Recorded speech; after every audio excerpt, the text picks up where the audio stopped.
Aren't you hungry?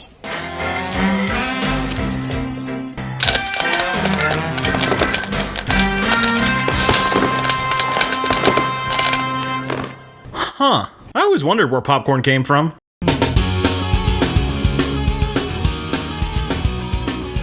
Yes, hello everyone, my name is John and welcome back to Homeless Movies, where I like to give secondhand films a second chance to be appreciated. Troll 2 came out in 1990 and was, and still is considered by some to be the greatest bad movie of all time. Mark from Fanboy Flicks loves this movie so much that he reviewed it not once, but twice on his own channel.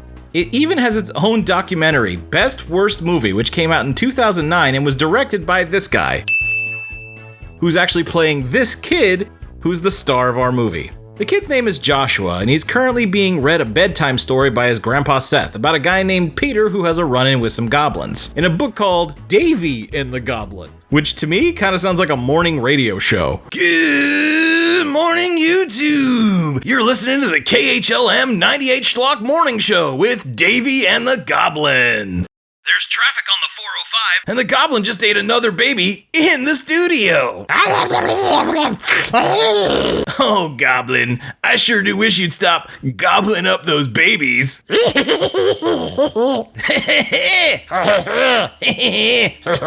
So, if you don't really know anything about goblins, historically, they're dicks. Cruel, deformed forest dwellers, haughty creatures, spiteful and impudent. They are the vengeful and evil goblins. You know, the kind of monsters that wear trilbies and call them fedoras and say "milady" at the end of every other sentence. These ones in particular like to use magic to pretend to be other people, like, say, a pretty girl with freckles the size of Delaware, and then tricking those unsuspecting victims into eating their goblin goo, which kinda looks like Nickelodeon slime if it could curdle. He was bewitched by that gaze. Was he? Or was he just trying to play connect the dots? Hey, look! A giraffe! So Peter drinks the goblin goo and then immediately starts sweating Kool-Aid because apparently the goo turns people into plants and then the goblins eat Plant Peter. Because if looking like Ewoks with mange and killing people wasn't bad enough, they're also vegetarians. So Grandpa Seth tells Joshua that it's not a story, goblins are real, and he needs to be careful in this world when Joshua's mom comes in to tell him it's time to go to bed, using a tone that's so robotic it makes Siri sound like a more loving mother. What are you doing still up, Josh? It is past your designated time for sleep mode. Good night, human son, I love you. You.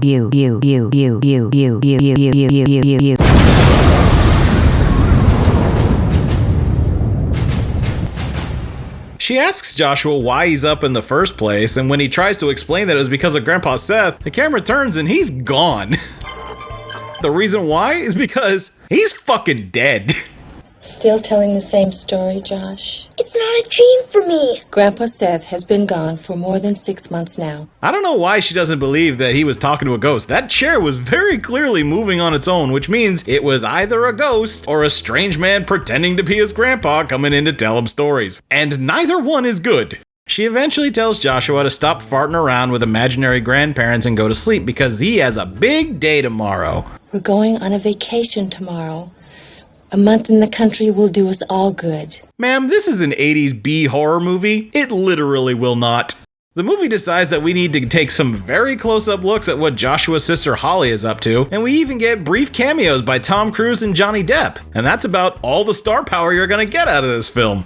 Mom heads downstairs to tell Dad it's time for him to go to bed, but he's too busy spouting exposition at her about where they're going tomorrow because apparently she just forgot where she was going to be spending the next month. Do you know how many people live in Nilbog? No, how many? 26, including the presents. Just think. We'll be living like our ancestors did. Yeah, we'll be peasants and farmers. You know, I really just love the look of regret on her face. A whole month of hard labor and pretending to be poor in a town of 26 people? Well, at least I'll have time to get the divorce papers written up. With Joshua's head properly filled with nightmares and thoughts that he might actually be going insane, he gets spooked by Holly's boyfriend trying to sneak into the house. Alright, Joshua, just remember what your therapist said. Smush-faced man-child isn't real and he can't hurt you.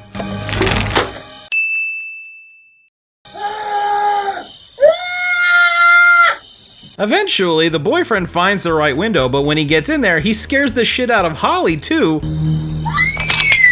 And it just makes me wonder, why aren't the parents doing anything right now? Both of their children are screaming very loudly in the middle of the night, and they just aren't doing anything about it? Oh, the 80s. Do you remember when home security was just like a really big dog? Honestly, it's a miracle any of us are alive. I just know that if I would have screamed like that because somebody had broken into my room as a kid, my parents would have at least had the decency to come in and tell me to shut the hell up and get kidnapped quietly. What? They had work in the morning. So the boyfriend's name is Elliot, and he's here for a booty call, but Holly's not interested. Oh. Release your instincts in the bathroom. Are you nuts? You trying to turn me into a homo? The word. I don't think it means what you think it means. After Holly tells Elliot how her family really feels about him, They say you're good for nothing and that you spend way too much time with your friends. Oh, but I swear I never see them. his boys all climb up the one ladder they brought at the same time to try and convince her to come out with them. Don't you want to come to Tonino's with us, Holly? Don't you want some pizza? Man, these are cute. These are cute. Hey! Then she calls Elliot gay and will likely die a virgin because he spends too much time with his friends. What's wrong with having friends? Nothing. If you want to remain a virgin for life. You take them to bed with you too, and I don't believe in group sex. It doesn't look like you believe in non-toxic masculinity either, so maybe slow your roll on being so judgy there for a second, okay, Holly? Is it true that your family's going on vacation tomorrow? Yes. I'll come with you. Okay, I'll tell my father that you're coming with us tomorrow. Where are we going? You heard right. Despite the fact that these two get along about as well as my pale ginger ass and the sun, she invites him to come to Nilbog with her family on the one condition that he's not allowed to bring his friends. If you bring them with you, I never want to see you again. Okay, I'm going now, and I'll tell them. I'll see you tomorrow morning. And Elliot, who the movie has now established as being just as dumb as he is horny, agrees to Holly's ultimatum, and then never shows up. Please, don't do this, Holly. We could have waited another 15 minutes. Instead, this absolute legend decides that his best course of action is to rent an RV and bring his boys anyway. Are you sure it's full of beautiful girls, Elliot?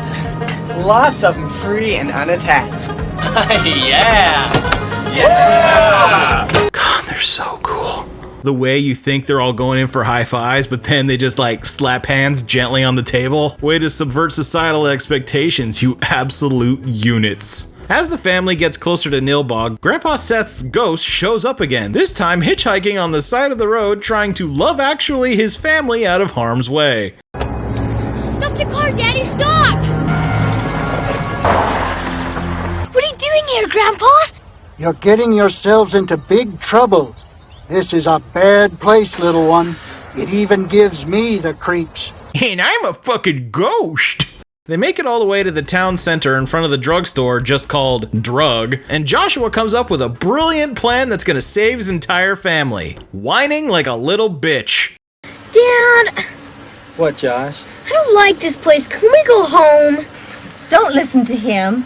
Lead the way, Farmer Waits. Surprisingly, that didn't work. Also surprising, the entire town of Nilbog is watching them leave from the pharmacy window. You know, as you do. Just look at him, driving away in something without four-wheel drive. I tell you what, there ain't nothing scarier in this world than city folk with their liberal ideas and urban sensibilities. Doing a lot of voices today. I don't know why, but it's fun. When the family does eventually make it to the farm, the family that lives there is actually going to trade places with them and go live in their house for the entire month. Enjoy your stay in Nilbog. Which, I don't know about you, but to me, that sounds like the worst Airbnb deal ever. Yeah, sure, of course you can stay here for a month, but only if I get to live in your house. You hear that? Yeah, that's the sound of 10,000 introverts' buttholes clenching at the same time at the thought of their worst fucking nightmare. On the way out, the family leaving sends Joshua a very threatening message via softball.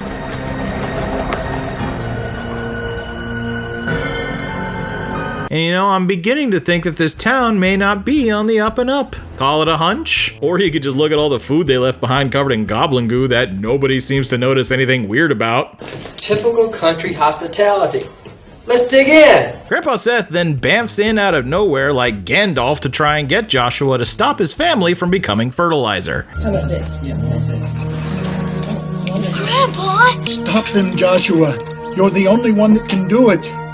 But what's Josh gonna do? If only he had more time. Okay. You have 30 seconds to come up with some way to stop them.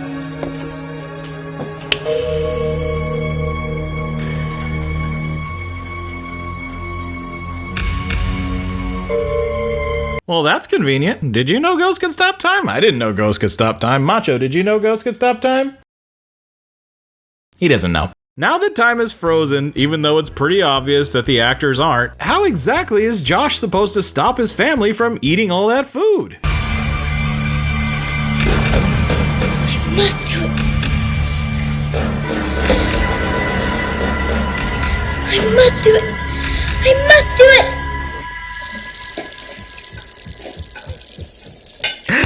Oh, bravo, movie, bravo. Understandably, the dad takes Joshua upstairs and chews him out for both pissing on and off his family. Do you see this writing?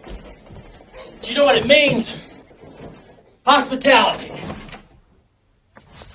And you can't piss on hospitality. I won't allow it! What are you going to do to me, Daddy? Eye for an eye, son. Eye for a piss-filled eye. But not really. Instead, he just challenges him to a hunger strike-off to see who can go the longest without eating. Okay, Joshua. You want to get rough with me? You want to show me that you don't like the choice of this house for our vacation by going on a hunger strike? Well, I'll accept the challenge. Because that's what we call good parenting. Out in the forest, Elliot and his boys are in the RV watching a way better movie about a monkey with rocket farts when one of his friends, Arnold, gets fed up with being too horny and decides to go for a walk. I wonder what's gonna happen to him.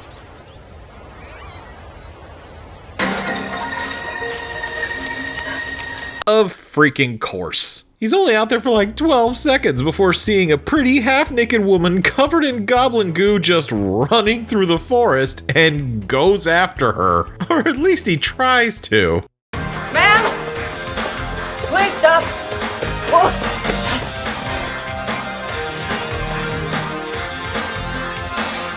Stop, I say. Don't smoke, kids, otherwise you won't be able to catch random forest women either. After all that huffing and puffing, Arnold manages to tackle this strange forest woman to the ground like a security guard going after shoplifters at a Kmart. And like any true, heroic gentleman, he waits a whole 10 seconds before asking her if she wants to see his dick. You're human? Very human. You want to see? And they say that chivalry's dead. What's the matter? Are you sick? They made me eat that stuff. They who? Who are you talking about? There they are! She points at the goblins chasing her and their really stupid masks, and I feel like this is a really good time to point out that no, there are no trolls in Troll 2. Even the word troll isn't mentioned one single time. You see, the first Troll movie came out in 1986, and it was a pretty moderate success. This movie was originally called Goblins, but the producers decided to cash in on the name and just changed it, without changing anything else in the movie. So anyway, I wonder how things are going between Arnold and the Goblins. And remember...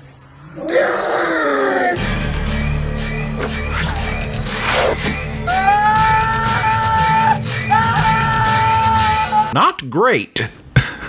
The couple manages to make a daring escape, mostly because the goblins just don't chase them, and they run into what I think is a church, run by a woman cosplaying both Riff Raff and Magenta from Rocky Horror at the same time, and is easily the best character in the whole movie. Allow me to introduce myself.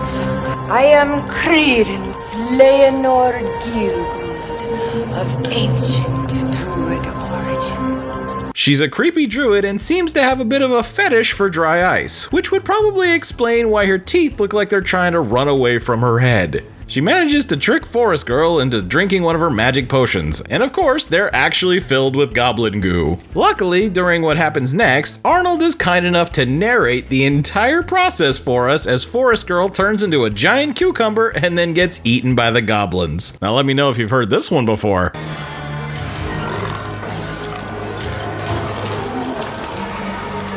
They're eating her! And then they're going to eat me! Oh my god!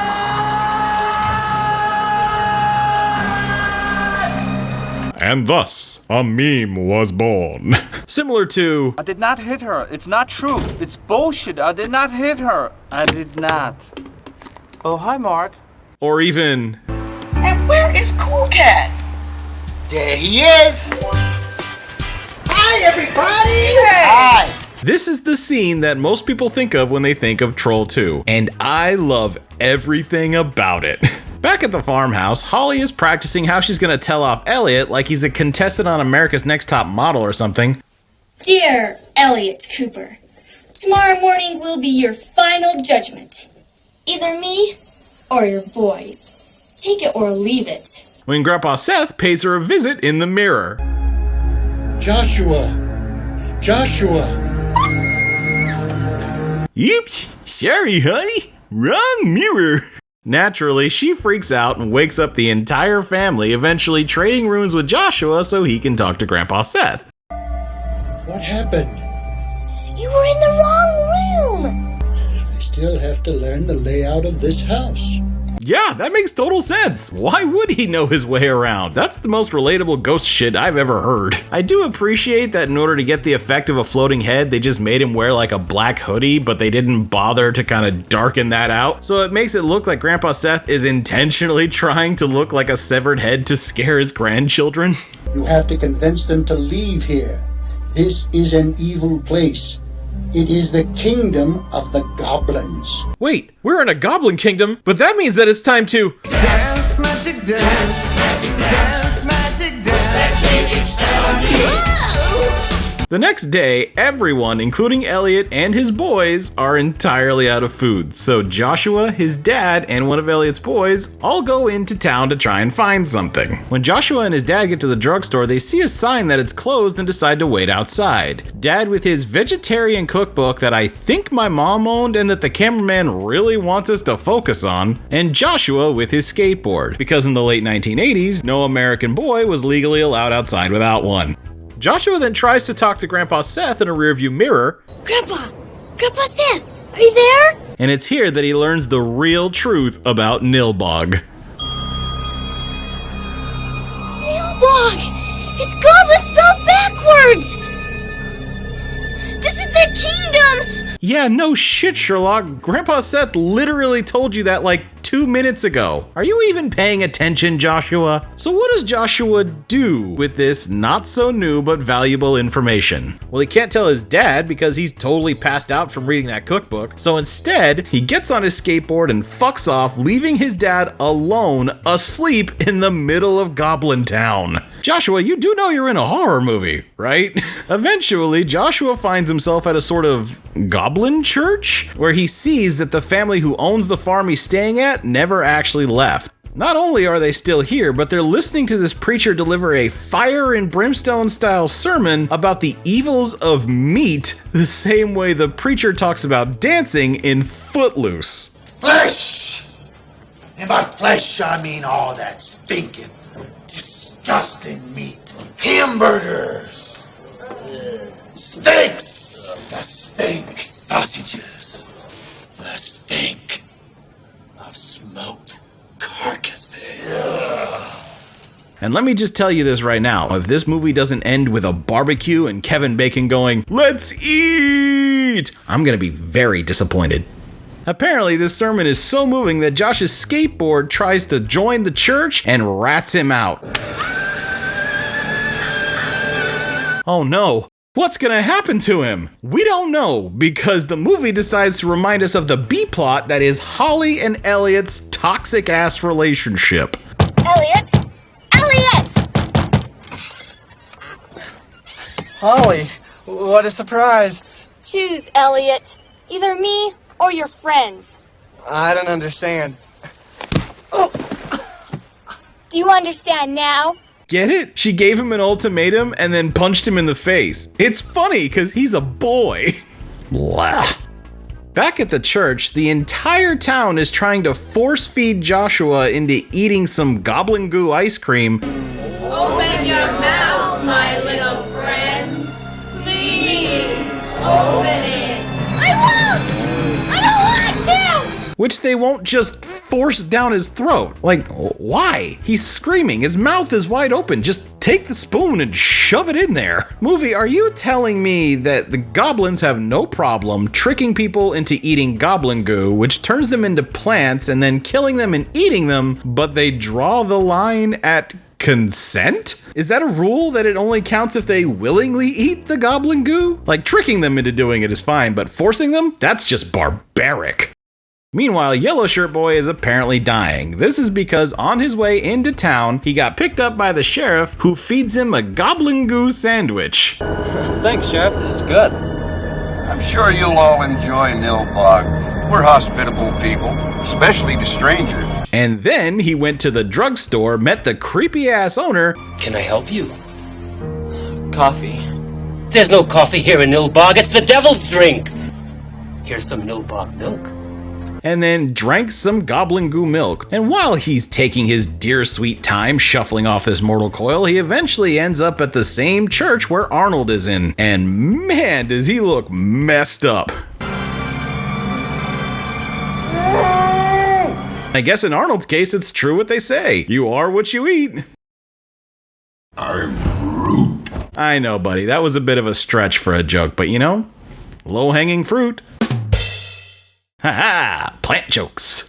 Despite the fact that he's dying, Yellow Shirt actually does try to save his friend. Get me out of here, Drew. Just get me out of here. Okay. But because Arnold's in this heavy-ass pot, he can't get very far, and Yellow Shirt gets caught by the druid lady and then bitch-slapped across the room. Oh, no.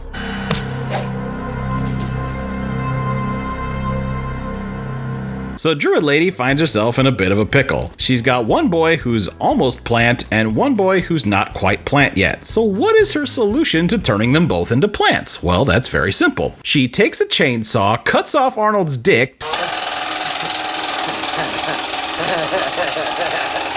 turns it into a smoothie, and then feeds it to the other boy. Yes, that is the most logical thing she could have done. Cutting off dicks with chainsaws. Gonna have a bit of a hard time keeping this one monetized. Eventually, Joshua's dad wakes up, finds Joshua at the church, and saves him from the total annoyance that is the entire town. What are you doing to my son? Nothing. Okay, that makes sense. Bye-bye now. And on the way home, he stops to pick up Holly, who's with Elliot. Oh, no. So, kids, how's life? Elliot then decides to go with Holly and her dad, leaving his last remaining friend alone in the woods. Like he wasn't enough of a tool already. Hey, wait a minute, Elliot. You're gonna leave me here alone? Yes! What about the beautiful liberated girls? I'm gonna tell him. Don't you dare. The dad then takes Joshua, Holly, and Elliot back to the house they're staying at, where apparently the entire town somehow beat them home to throw them a party. We even have a little food. A little food. They prepared a whole feast. And no one except Joshua thinks that it's weird because they're just so dang hungry that they've turned stupid. Eat. No! Don't eat this stuff! They'll kill us! They're goblins! Joshua, I've had enough. I'm sick of this. I want you to go to your room immediately.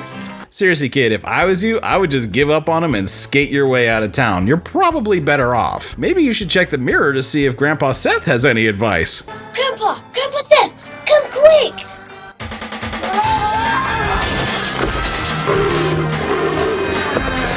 Oh shit, wrong number! While Joshua battles for his life in the world's angriest butt dial, the family has been placed in a circle downstairs and is being cheered on by the entire town to eat. And you can see the wheels finally starting to click in their brains like, hey, this is kind of weird. Back upstairs, Grandpa Seth finally shows up and chops off the goblin's hand with an axe. Holy shit, Grandpa's hardcore. The goblin runs away back through the mirror, fixing it on its way back. That was very nice of it. It didn't need to do that, but it's very much appreciated. And it turns out that that goblin is the druid lady. 'Cause sure, why not? At this point, Grandpa Seth kneels down, looks his grandson in the eye, this boy who's been traumatized and almost murdered and eaten, and he does what any grandfather would do. He gives him a Molotov cocktail and tells him to burn this sumbitch to the ground. Hurry, let's put some fuel on the fire. Aw, yeah. here we go. Time to kick this movie into high gear. Cut it out, kid. You'll never be able to stop us. Oh man, this movie doesn't want anyone to have any fun. As for you, old man, go back to your kingdom of shadows. I order you, for the sacred power of the magic stone, go back to hell! So yeah, the preacher starts spouting a magical spell and tries to send Grandpa Seth Ghost to hell, but can't because apparently Grandpa's never been to hell, so I don't understand why the preacher was trying to send him there. Are you really in hell? No! But I know a trick that a friend of mine who was there taught me!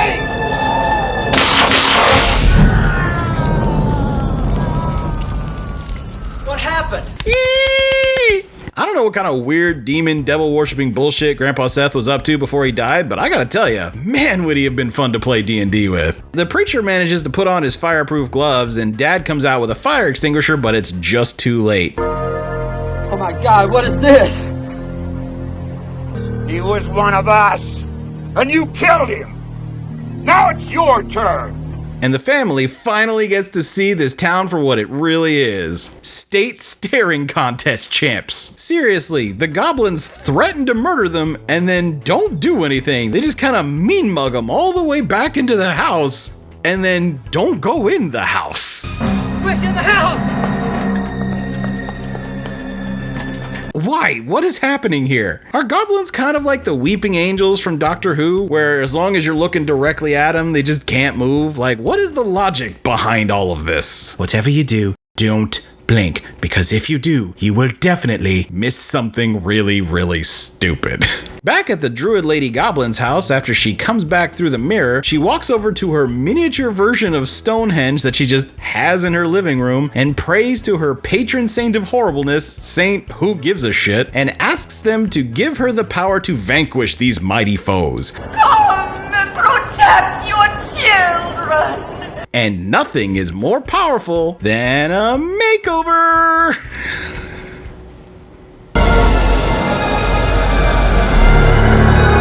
New hair, new nails, new hand, new makeup, new boobs. It's like the lost season of Queer Eye that nobody wanted.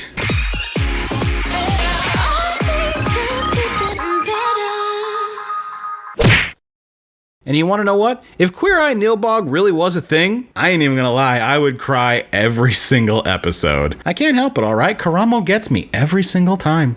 So what exactly does the Goblin Druid Lady do with all this newfound strength and power? She shows up outside of the RV where the last of Elliot's crew, who I'm calling Stripey Boy, is all alone watching TV, and she's wielding nothing but lingerie and an ear of corn. Then invites him outside and basically just says, "Let's get weird." And while all of you know that I have a pretty strict no kink shaming policy on this channel, I will say I am very much against wasting food. What's the matter? Aren't you hungry? Actually, I like popcorn. Well, no problem. All we have to do is heat it up.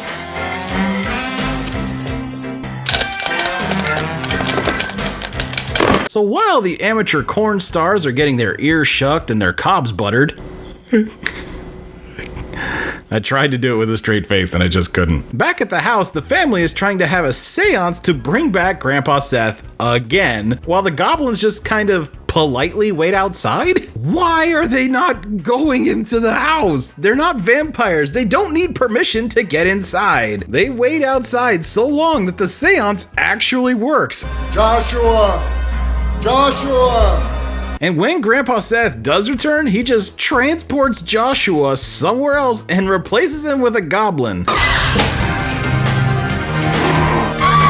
I don't think that Grandpa Seth has the entire family's well-being at heart. And while the rest of Joshua's family is left to fend for themselves, Joshua ends up in the Goblin Druid Lady's house because it's literally the only other location in the movie. And Grandpa's there too, and he gives him a backpack and tells him, "You can only take out the contents when you really need it." And that in order to make the goblins go away, he needs to go over and rub up on this magic stone. What do we have to do, Grandpa?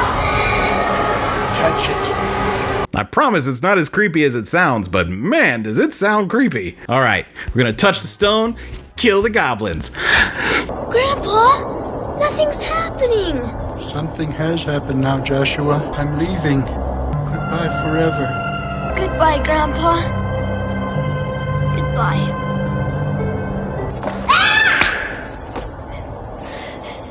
What were you going to do? I take that back. So yeah, Grandpa just disappears and Joshua gets caught. How is he gonna get out of this one? They're going to feed you, Josh. Oh, that's right. The backpack that Grandpa gave him. What could possibly be in there? Why, I'll tell you. He's going to save the day with the power of... a double-decker bologna sandwich! Baloney. It turns out that the backpack with the secret weapon to destroy all the goblins was a fucking school lunch. And somehow it works.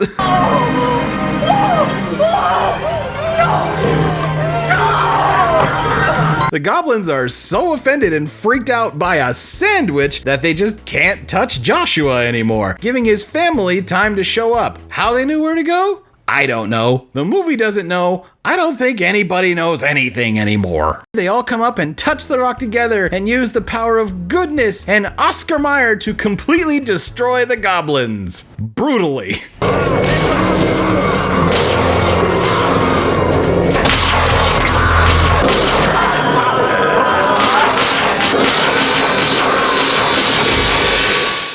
The next day, they all make it back home, including Elliot, who clearly doesn't give two shits about his missing friends.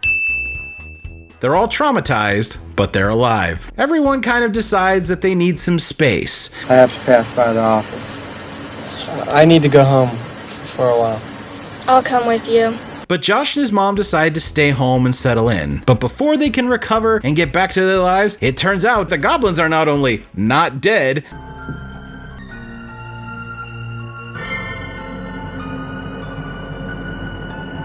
they're downstairs eating Joshua's mom.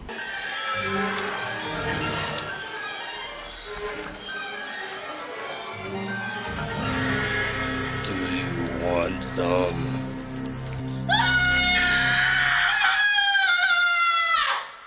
And that's how the movie ends.